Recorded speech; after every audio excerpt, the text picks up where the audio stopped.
Okay, hi, Year 5. So, adding and subtracting fractions can be quite tricky, and it can sometimes take a lot of concentration and hard work, because sometimes there are more than one step. Obviously, if you have an addition like this, that's probably the most simple one. This one's probably slightly simpler, and then something like that would be slightly more difficult.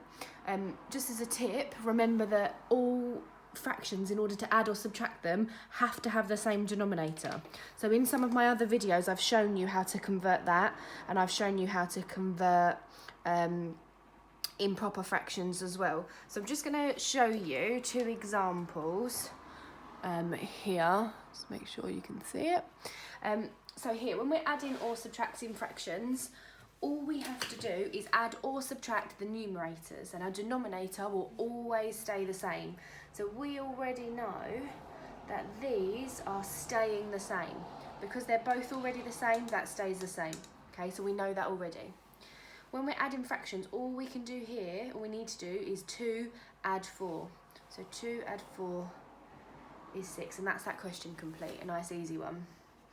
Here, it's the same thing, but obviously we're going to end up with another improper fraction. So we've got 11 add 32, which equals 43. This is where we've got now another step, because we can't leave this fraction like this because this is improper. Yeah, this is an improper fraction. So we can't leave it like that. We need to convert it so that it is a mixed fraction. Remember, a mixed fraction is when we have a whole number and a fraction.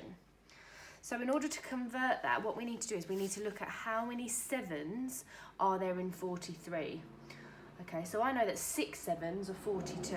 So I know that 6 of those 7s, so I can have a big 6. And then what have I got left over? Well, it was 6, remained a 1, wasn't it? So then the 1 becomes our numerator and our denominator stays the same. So they are exactly the same. I have done a video on how to convert from improper to mixed. Have another look if you are feeling a little bit stuck.